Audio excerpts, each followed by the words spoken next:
Hi, I'm Rosie Acosta. I'm a meditation teacher, speaker, and author of You Are Radically Loved, a healing journey to self-love. Look, I grew up in East Los Angeles during the '92 LA riots, and it set me on a troubled path. I didn't grow up with mentors in my life, so I turned to reading as many books as I possibly could to learn about the purpose of life. In my journey, I found that having these conversations gave me life, and I decided I wanted to create a place where I could share these conversations with my community.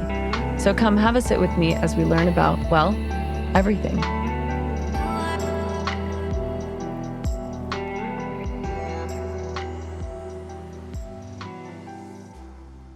Hello, everyone. Welcome back to the Radically Loved podcast. This is Tessa here. I have a very special guest to welcome to the show today. We have Rukmini Poddar, who is an amazing artist, a designer, and an illustrator. She is a multi-time author, and her creative passion lies at the intersection of emotional wellness and creative storytelling.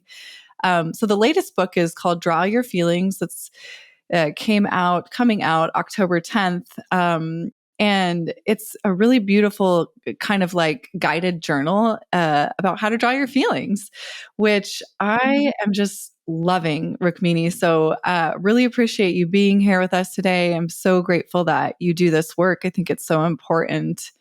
And I just want to welcome you to the show, and I want to know how you're doing today. Hey, Tessa. Thank you so much for that. And I'm so grateful to be here with you. I'm doing great. I'm amping up for book launch day. And so getting a little bit busier and excited, a little nervous. All the feelings are coming up, but happy to be here. Yeah. Book launch day. I mean, that must feel like the birth of a child. And I know it's such a labor of love and how much goes into it. Yeah, it is. It's a long process. Started it about 2 years ago. So it's both surreal and it's also just really rewarding too. Yeah, I can imagine. That's so cool. I would love it if you'd add a little bit to your background. Could you tell our listeners a little bit more about yourself? Yeah, of course. So my name is Rukmini Poddar, and I'm an Indian American first generation. My parents are immigrants. They came in the 90s, and I grew up here, and I grew up with a real love of art and design. And it wasn't really till college I majored as a graphic designer, and I always knew creativity was my path. But I like to say that my journey really started when I did the 100-Day Project. So this, for people who don't know, it's a very simple project, and it's also pretty popular. Artists and creatives from all over the world participate in it. Once a year, you dedicate something that you want to do every day for 100 days. And you go for it. And, I am not a consistent person. At least that's what I thought. And I did this back in 2015, super simple. I decided to just take a piece of paper and do something abstract, like just work with my hands, do some pastel, some watercolor, make marks on paper. And the process was so transformative that I have been doing it for the last 9 years. And I owe this career path actually to this process. So were you always an artist? I mean, has that been your creative outlet? It has been. It has been. As a kid, as a child, I felt like that's where I found my voice. And although, I didn't quite own that title of artist, I just felt like this is something I'd like to do. And I was attracted to going into graphic design. I felt that this is a great way to both be creative and monetize it and have a solid career path. And what I'm doing now is so different than what I ever thought I would be doing. To have a career based on drawing my own feelings and teaching others to do the same. I don't even know where to fit that into a career box. And I like to say that this non-traditional path. It really emerged from my passion as an artist, but also my curiosity for mental health, emotional health, and that path of understanding my own feelings and having this outlet to really express myself. It's really organically like pulled me into this direction of using and understanding art as healing. So more than even being creative or fun, that, wow, creativity is inherent in me, but in everyone. Like every person is naturally creative from birth. Like I fully believe that. I believe all children boldly declare that they're an artist. And for some reason, as adults, we forget that, or we lose touch in that, or we deny that. And so for me, my journey has been, embracing that creative that creativity in me, but also seeing how necessary it is for my emotional mental health, and also seeing that it's necessary for everyone's. And that's where that passion really lit up, that, wow, anyone can draw their feelings. And you don't have to be an artist, with air quotes or whatever that means, or especially talented. And I started an Instagram page maybe like 9 years ago, and I was just posting my own reflections. I was doing my 100-day project. At some point, like maybe 2016, I started this series called Obscure Emotions. And that was me exploring my own obscure emotions, which is an emotion that you feel and don't really have the words for, you don't quite understand. So I started to draw them every day for 100 days. And that's when I got a lot of messages from people and friends saying things like, wow, like I have always felt this in my life and I never had words for it. Like, thank you so much. And that was so interesting for me that, oh my God, like emotions feel so personal and yet they're so universal. And I guess that's like, where my journey started as an artist and where it's really led me is following this curiosity of my emotions. And when I draw my emotions, what do they tell me about myself? Yeah, it's so powerful. I definitely resonate with that. And I would 1,000% agree with you that we are all creative in some way or another, whatever it is that our medium is, and especially as children. And I wonder about, those of us that kind of forget that or steer away from that as we head into adulthood. And those of us like you who are really able to harness it and make it part of your daily life and even make it a career. Would you say anything in particular about, so when people, like, for example, I hear a lot the feedback that, like, and I've said this myself, I could do that passion for a career, but I'm scared that it'll take the joy out of doing it because there'll be a lot of Yeah. pressure, right, to make money from it or for it to be quote unquote perfect or good enough for mass consumption. I'm wondering if you struggle with those feelings, sensations, worries at all, and what you do with that to continue to pursue your career and your passion as like this one entity. Yeah, that's such a great question. And it's totally relatable because when we do what we love, and naturally, it's really energy giving. But when we do what we love out of like an expectation and pressure, it's like a whole different relationship. So whether you're an artist, musician, athlete, whatever it is, it's like a different experience of this art form. It's no longer this innocent, like I just am in the process and whatever happens, it's fun. But it's like, wow, I need to hit deadlines. I need to make specific art. I need to please these people. I need to make social media reels. I feel that all the time, if not even more, as my own business and art is expanding. And I used to also think that maybe this was a sign to not pursue it because it's like, wow, this is my passion. And now it's no longer going to be my passion. It's going to be a burden. So I just shouldn't do it at all. Right. And I am sort of reframing that perspective that instead of not doing it at all, it's like, how do I evolve my relationship with this? Because I mean, think about it, like even as like becoming a mother or anything in our life, it's sort of nice when we do it a little bit as a hobby, but when you're like in it, there's going to be moments where you're like, I don't want to do this anymore. This is so hard and this isn't as fun and joyful as it used to be. And so for me, the practice, and that's why my 100-day projects, that's why I still do it. Even though I have like a flourishing art business and a book coming out, so many things, like for me, those 100 days, it's almost like a spiritual discipline. And it's like coming back to the essence of why I do this. And so I think for any musician, artist, whether you're a yoga teacher, anything like that, when you're doing it and it becomes your work, your career, the lines get blurred, and there is going to be moments where it's going to feel hard and it's going to feel mechanical, and you almost have to like go through that. Like, don't give up.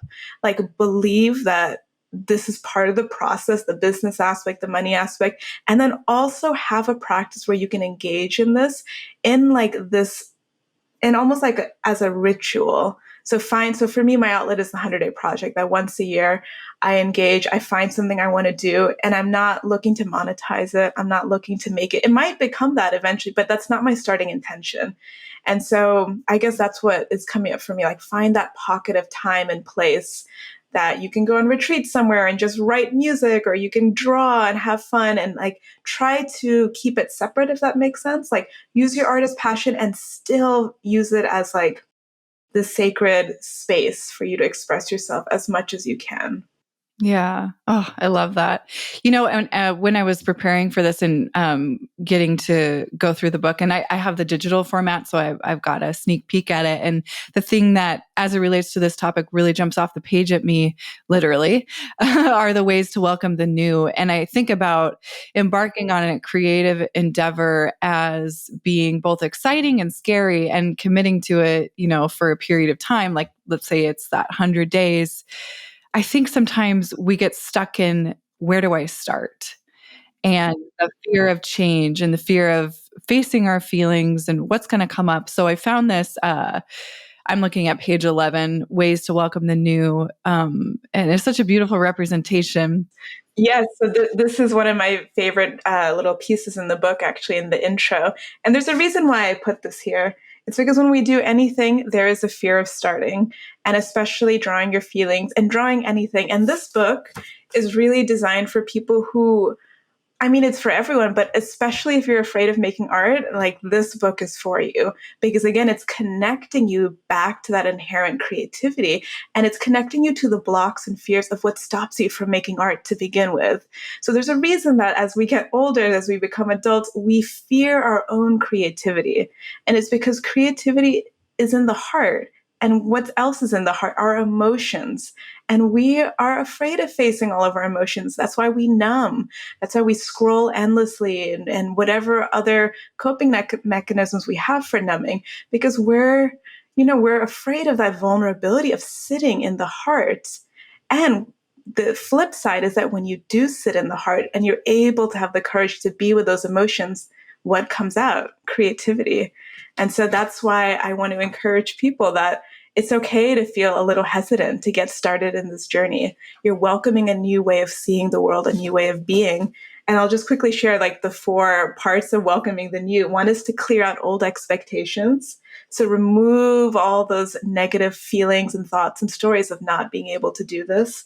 Then widen your perspective, get curious about what you can do, prepare the soil of your heart, and then practice being still. So new experiences come to those who are comfortable being exactly where they are.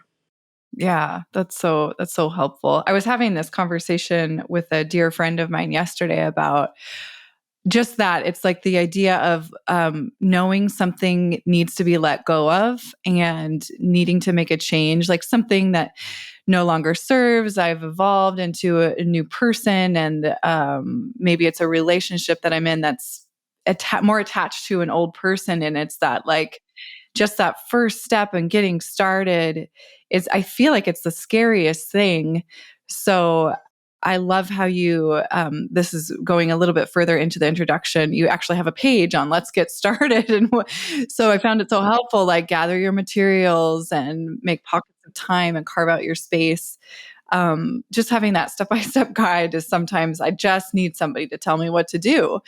I was curious to hear a little bit about your creative process. Did you visualize this whole thing? Was it kind of like, how did these ideas come to you in terms of creating this format in this book? Yeah, interestingly enough, it was really inspired by community.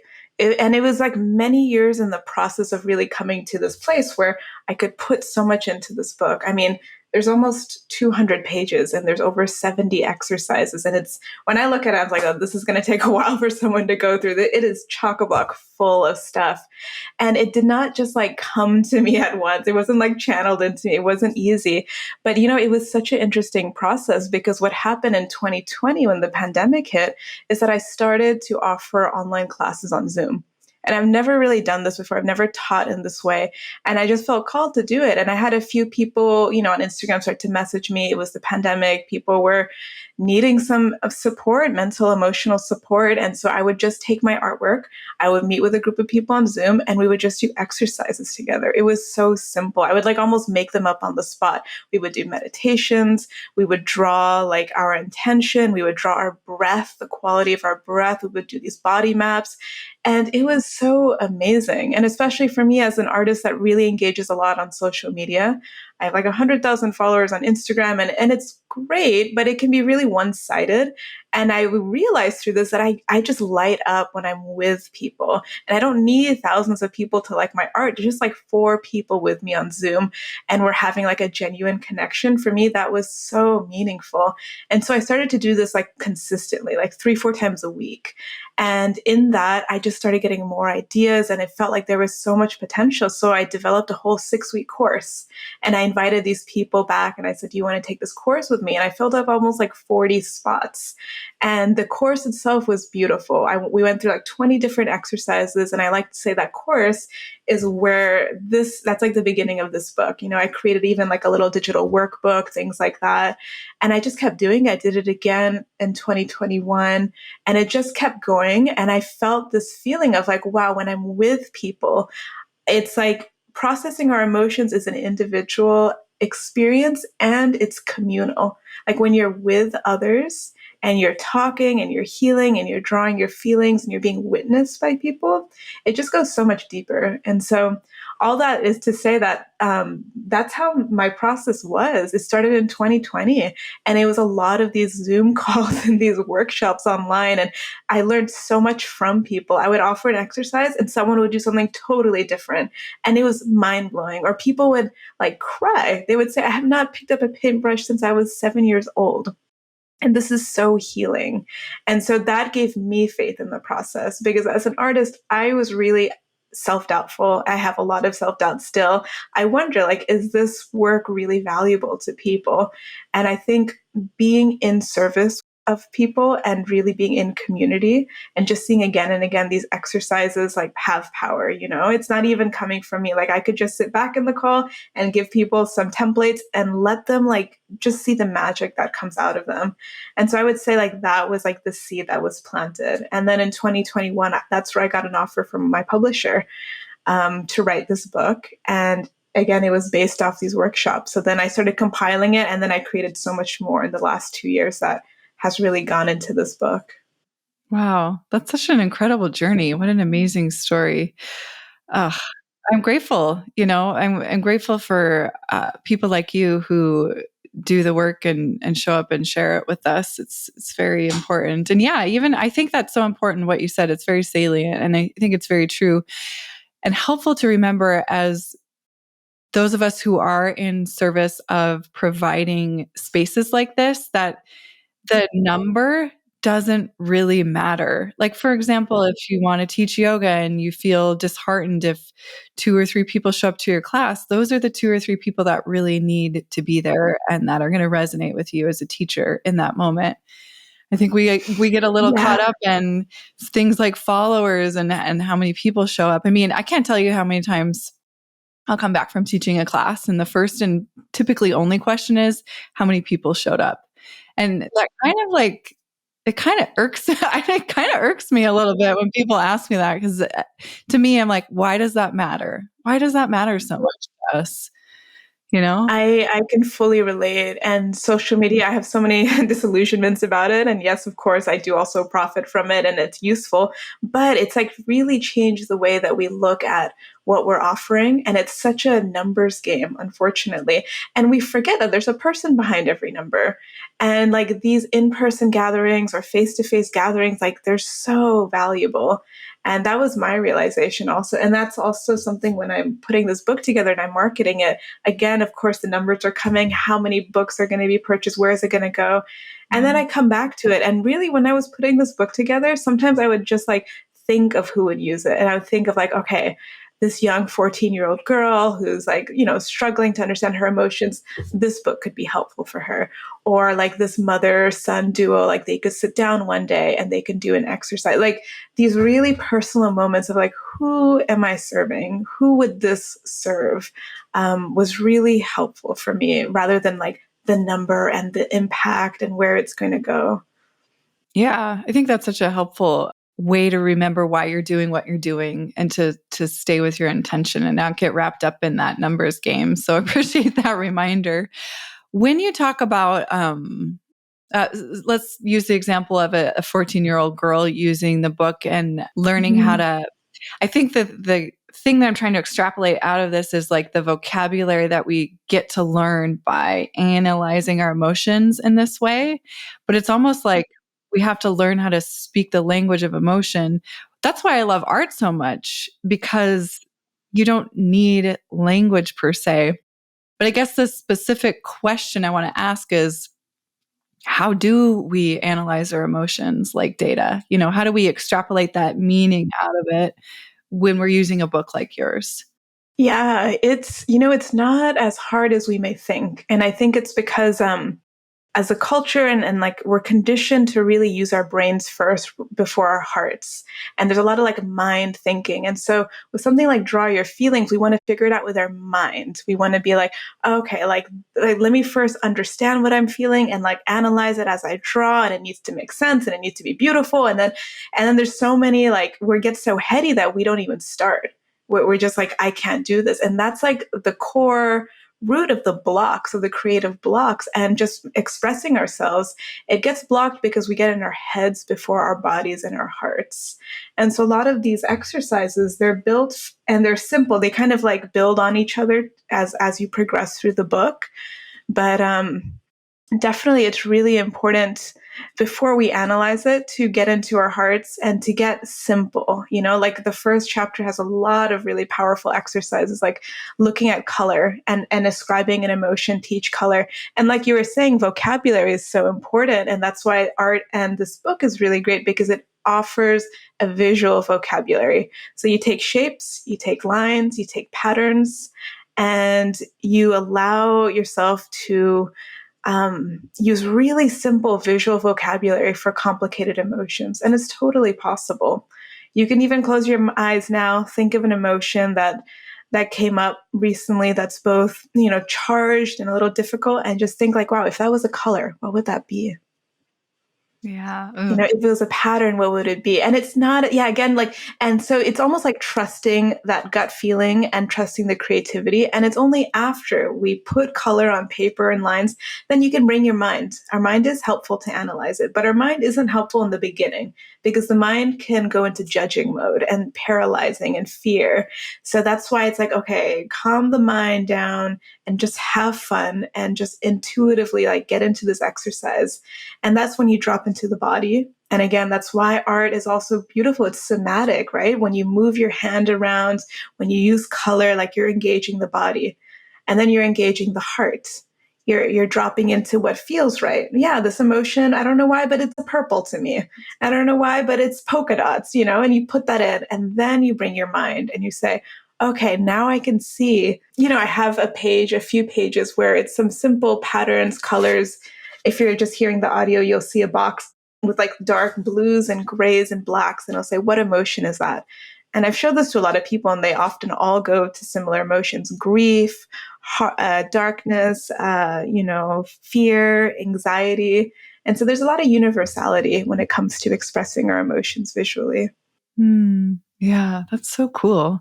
Yeah, it was really, you're right. It is simple. When you said close your eyes and visualize or remember an emotion that you had recently, it was like that instantaneous. I didn't have to think about it. It's a felt sense. You're so right. That's so cool. Can I ask what color came up for you? Red. Red. Yeah. Okay. I saw it for sure. I was thinking of Rosie, and I talk about this a lot. Well, I feel like she and I have had several outside of the podcast recording private conversations about jealousy, but recently we recorded a podcast and we talked about jealousy. And that's for her, both her and I, it's an emotion that I feel like more so I have to work through in my adult life. I feel like she's had some good practices in place to deal with it a little bit more, I would say intelligently. I don't know, Rosie, I can't speak for you, but anyways, I digress. Yeah, that one's like, it's vibratory, it's red, it's bright, it's like almost angry. Interesting. Very interesting. And that's just getting started. Yeah. We can go deep into that. Right. It's so easy though. I love that. invitation to instantaneously connect and allow an emotion without, because you're right, there wasn't any judgment there. It was just like this felt sense. And I was like, oh, Yeah. Exactly. And interesting. now your mind can come into and be like, why red? What does that mean? What does that, the vibrancy of that color say to me? And okay, if there was different shades of this emotion, what would that look like if this emotion was suddenly kinds of patterns? And then you layer pattern and line and color, and you start to get a composition. And then you can get really interesting and deep into what that means for you. Ooh, now I need to get out my sketchbook and my watercolors. Oh, Yeah, the whole thing. yeah. The importance of acknowledging these feelings. Like I really appreciate your example about jealousy and working through it. And I feel like these emotions just get so much more compounded and difficult when we don't allow them to come up. Like already labeling them as bad and like I shouldn't feel this and why is this coming up? It like only makes it worse. And the worse in the sense that like it makes it harder to deal with and to feel because then you're bringing in guilt and shame and all this other stuff. And that's why drawing and art is so beautiful because it can just be acknowledged through color. And you're like, okay, I'm feeling this jealousy, I'm feeling this anger, whatever it is, let me just put it on paper and see it. And then, as the book progresses, I have more exercises that go deeper into it. And I even have some exercises. It's like, if this emotion could talk to you, what would it say? If this emotion had a body, like what would it embody? What kind of conversation would you have with it? If it was a part of you, what would it look like? What age would it be? I mean, it's amazing how deep we can go into personifying these emotions because in the end of the day, we're not our emotions. But when we're in it, it just feels so part of us. And when we can separate, then we can actually build empathy for the emotion and you can actually have like a real relationship. And for me, that really blew me away. And this is something that's really inspired by Part's work. I don't know if you're familiar with something called IFS, internal family system. It's an amazing way to see that there are parts of us and we can have like actual empathy for that part. And when I was learning about this, and I did include a lot of IFS exercises in the book, I realized that like, wow, self-compassion, like that was just like a word, like a pop word for me, but like you can actually practice true concrete self-compassion by having compassion for a part of yourself and asking like, where are you coming from? Like, why are you reacting this way? And just being curious. So I'm digressing a little bit, but I get very excited about this idea of like really having a concrete relationship with ourselves and our emotions. Yeah. And please, I mean, feel free to digress. I think that's where a lot of the real true nuggets come from these conversations is when I say something, it lights you up and you're like, oh, and I have something more to say on that. So please feel free to continue along that path. Thank you. Yeah, of course. I wanted to though, in the widening our perspective in terms of like that conversation around starting something new and learning how to let go and challenging yourself to do something that feels a little bit uncomfortable at first. I believe it's that last section that's like the important part of that is pausing. And why do you think pausing is so important? And I think pausing for some people can be scary in its own right, like getting still and being feel like, oh, well, it has to look a certain way. I have to be in a seated, beautiful lotus position, or I have to be laying down on my back and not touching, you know what I mean? So could you walk us through your idea of why is pausing so important and what it might look like for each of us? Yeah, pausing is so important. I literally created a whole chapter called Pause right in the middle of my book. I have the first 4 chapters and I literally have an intermission called Pause. And then we keep moving forward. And even when I created that chapter, Pause, and when it came up, I was like, this is something I need as like an author who's writing it. And this is something we all need because when you integrate knowledge, when you're doing this work, you literally have to just allow it to come. And pause for me is rooted in like self-regulation, like calming the body down, breathing, getting in touch with that. And also, at least for me, why pause really resonates is that you're kind of distancing yourself from like the doing energy. It's only when I do, then I can achieve and then I can be peaceful. But then flipping the script, so like maybe I can just be peaceful. And from then I can do the things that peaceful people do and then have the things that peaceful people have. So again, we're so used to, even in like a wellness area. And even when we're doing like self-reflection work, we get into this mindset of achieving and doing. And it's like, unless I do all the exercises perfectly and I can do this, then I can heal. And it's like, wow, healing, it doesn't depend so much on like the doing. You can actually just allow a lot of this work to really like just sit with you. And so much of the work is sitting still, breathing, and not pushing for results, if that makes sense. Not pushing that like, okay, I need to feel peaceful now. It's like, okay, that's still you controlling. That's still you trying to achieve a certain level of peace. You do what you can, and then you sort of let it go, and you sit and you wait to just regulate your body, breathe. And again, that stillness, you meet the discomfort, because when you're still, of course, it's going to be uncomfortable, especially if you're not used to it. Your mind is going to say like, okay, time is passing, like do more things because you're only valuable when you do things. It's like, it's quite radical actually to say that I'm valuable even if I pause. If I just don't do anything right now. It's not that I'm being lazy. It's not that I'm being incomplete. It's that I am valuing myself enough to know that I can just regulate my body, my breath, be in and be present in what's coming up. Yeah, and then on a side note, just presence is so important. It's so directly connected to pausing. And I genuinely believe that any joy, love, it all comes from a present heart. It doesn't come from like, okay, I'm achieving, my happiness depends on what's happening outside of me. But like that inside, like if I'm really present to what's happening to me, can I feel a natural self-satisfaction that comes from the inside? Yeah. That makes me think of the topic of I think it's kind of related. Well, yes, it is related. The idea of being whole. And I think sometimes it can be kind of like it might sound a little esoteric when we say, I want to be a whole person. I want to show up authentically. I want to be present. I want to be me. What, what do you think that means to show up as a whole person? Yeah, that's a great question, because it is beautiful and it's true, and it's a bit esoteric and abstract. Like aren't I already a whole person? For me, a whole person is someone who is integrated. It's like you have all these parts in you and they're working together. Integrated and in integrity. I think both those words actually come together. Integrity actually means like it's like when an airplane is in integrity, or a car, it just means it has all the parts in the right alignment. It's working together. And so I think for being a whole person, to show up as a whole person, it means the parts of me, the part of me that's like can be really depressed and sad at times, and the part of me that's so optimistic and happy, and the part of me that I love and cherish, and the part of me I just can't stand and I feel so much self-doubt. Like it's like accepting all of these parts and allowing it to rest in the body and to be okay. Like, this is actually so radical, because think about all the parts in us that we exile.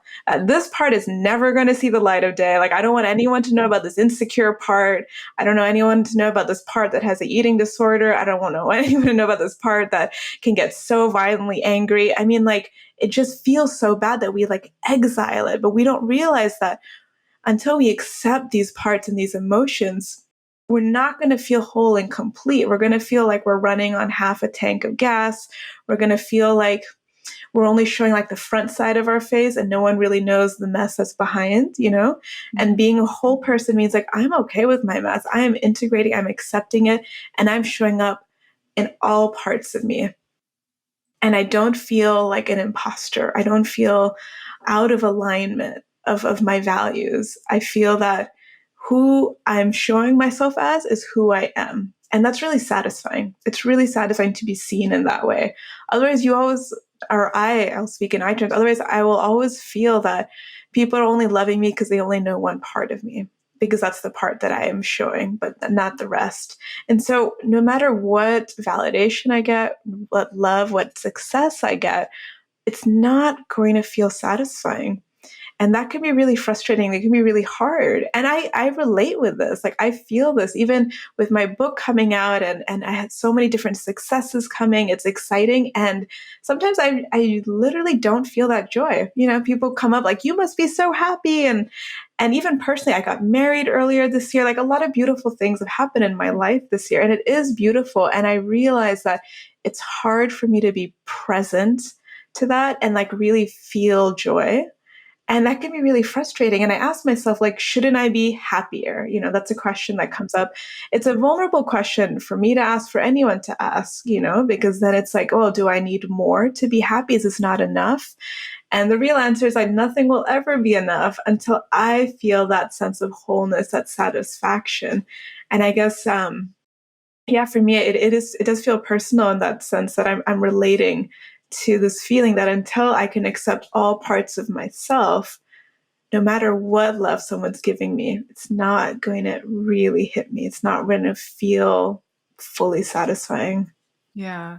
Well, and I think some of the barriers to allowing ourselves to show up wholly integrated and show all the parts that we might deem as less desirable is that fear of rejection or fear of someone not really liking what they see, right? And in terms of being in relationship with others, I wonder what sort of strategies you employ in practicing showing up wholly integrated and allowing all of your parts to be present, even the ones we might deem as non-desirable, and letting go of, like maybe does that mean we let go of some relationships, or maybe that means that's a test of a relationship. Maybe it means that you're going to learn about the quality of that relationship. Do you know what I mean? It's like, how do we, okay, let's say we're committed to this practice of showing up wholly integrated for ourselves.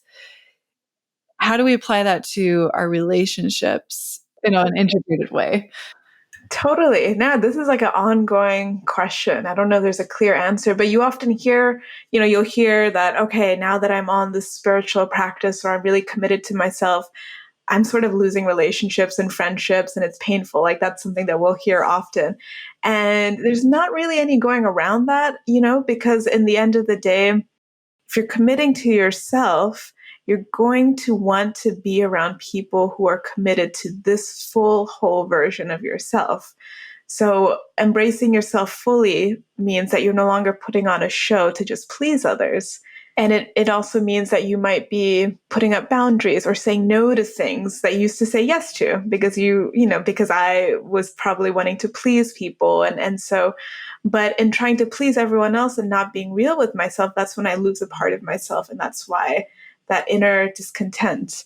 And so it is tricky. And I don't know if there's a clear answer, but it will require us to have more hard conversations and more vulnerable conversations. So I think it's less about cutting people off, like you're no, you're yes. Like that's still sort of like avoiding the hard work of just talking to people and communicating our needs. I mean, it in one way, it's so simple. It's like, this is who I am. These are my needs. And this is like what's okay and not okay and not okay for me. And that's really vulnerable to do because you're just kind of laying yourself out there and you're allowing other people to either accept and go with this version of you or reject. And I think we can be so afraid of rejection that it's like, okay, I will do whatever you want me to do. I will be whoever you want me to be. and that's like I think the process is moving from that I will just chameleonize myself to be whoever you think I should be, to I am really here fully and, take it or leave it. Let's have some conversations about what my needs are, what your needs are, how we can evolve the relationship too. Yeah. And kind of continuing on that path, it makes me think about boundaries in terms of in relationship to others, developing better boundaries, I think is also very much part of this work and can lead to the same kind of hard conversations, the same kind of maybe realizing a relationship might not be serving anymore. But all that to say, I'm wondering if you have any wisdom to share around developing better boundaries. Yeah. Boundaries are such an important topic, and it's always just even difficult to talk about because the idea of, even though it's so natural, the idea of simply stating what is okay and what's not okay, that's a boundary. And yet that can be so difficult to put up. I do have some exercises on boundaries actually in my book, and I'm hosting a workshop later on it. So it is something I'm thinking a little bit more more about, but it's helpful to look at the boundaries we already have, because we do have boundaries, and they can be porous boundaries. So that means, who are the people in our lives that we're saying yes to everything about, and then later feeling annoyed at, but we can't stop like allowing them to do things that we don't like. So who are those people that already exist? And then who are those people that we have like rigid boundaries, that I'm not allowing this at all? And then, maybe the third category is healthy boundaries. And that's almost like a door. Like, they respect the door and I respect the door, and I'll open it when I want them to come through or not.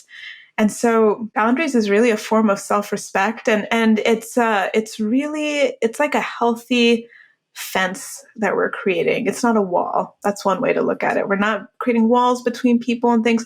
We're just creating fences to show like, what is my space? What is needed? And boundaries don't even have to be that I don't like you or I don't like this. Think about it less about the other person and think about it as protecting my space.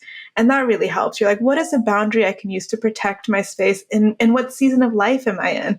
Maybe we're in a season of life that just requires a lot of peace. Maybe we just don't want any drama right now, or things from our family or friends. So then, like, imagine you're creating this container and you're creating like a really beautiful protected fence. What would that boundary look like? And boundaries can also be behaviors that you do. It doesn't have to be things that you don't do. So say I really want to protect my creative time in the morning. So then I want to make a boundary fence of waking up at a certain time, or like no phone calls at this time. And so then like boundaries are so supportive and healing. And I think that's such a great way to think of boundaries, as this protection, this beautiful fence that we're creating to protect what's important to us. Yeah. Oh, I love that idea. Thank you. Well, so last question, and you've answered this in a few different ways, but if you want to add on to it, or if you want to, make any other suggestions, the question is around how you personally use this work in your daily life.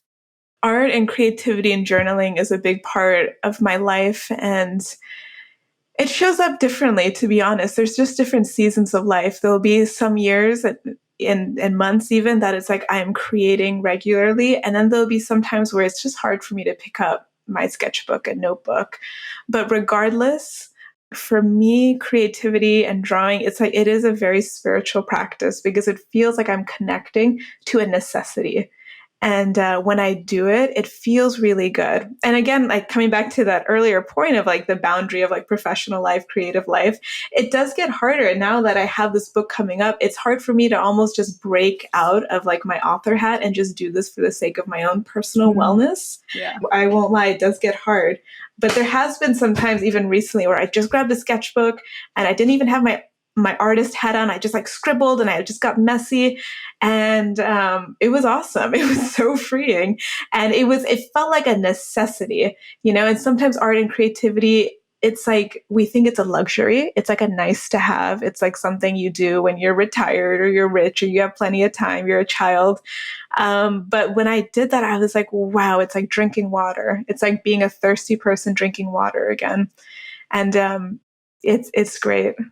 Oh, yeah. That resonates so much. It's like drinking water. I think about those ways that I feed myself, that we all feed ourselves. And really, these kinds of practices are as essential as breath and nourishment and water, for sure. So it's such a beautiful reminder.